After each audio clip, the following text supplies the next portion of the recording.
Hi friends, welcome back to my channel Sonali's ব্লগে তোমাদের স্বাগত।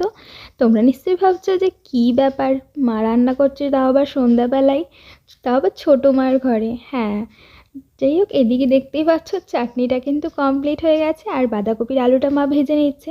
তা বলতে বলতে আমরা চপ মুড়ি খেয়ে নিচ্ছি। আর অনেক দিন পরে ঠোঙায় কিন্তু চপ মুড়ি খেয়ে নিলাম। ঠিক মুড়ি না, চাল ভাজা মাখানো হয়েছিল সেটাই। আর ছোটো মার গ্যাসে কিন্তু ভাতটাও বসে গেছে। হ্যাঁ, ঠিক ধরেছো, মেনুতে কিন্তু মাটনও আছে।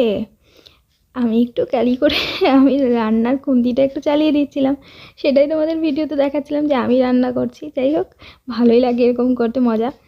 দেখতে পাচ্ছ এখানে দিদিভাই বসে আছে আর এদিকে মা ঝোল জল দিয়ে ফোটাতে দিয়েছে। হ্যাঁ, মেন মোটিভে আসি, যেটা আজকের অনুষ্ঠান বিশেষ, কাকুর মিটিং, কাকুর কোঅপারেটিভের মিটিং আছে, সেই জন্যই কাকু খাওয়াচ্ছে। এটা প্রতি বছরই আমরা খাই বাড়িতে একসাথে সবাই মিলে। এদিকে জেঠু, ছোটো কাকু, দিদি, বাবা সবাই একসাথে খেতে বসে পড়েছে। মা এদিকে সবটা বেড়ে নিচ্ছিল বাটিতে, বেড়ে নিলে কি একটু সুবিধা হয়, সেই জন্যই বেড়ে নিচ্ছিল। এদিকে কাকুর মিটিংয়ের লোক সব খেতে বসে পড়েছে, কাকুও কিন্তু তাদের সাথে খেতে বসে পড়েছে, দেখো আমাদেরকে না নিয়ে। আমরাও খেয়ে নেব।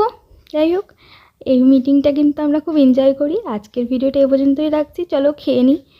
আজকের ভিডিওটা ভালো লাগলে লাইক, কমেন্ট, শেয়ার করো, আমার চ্যানেলটাকে সাবস্ক্রাইব করে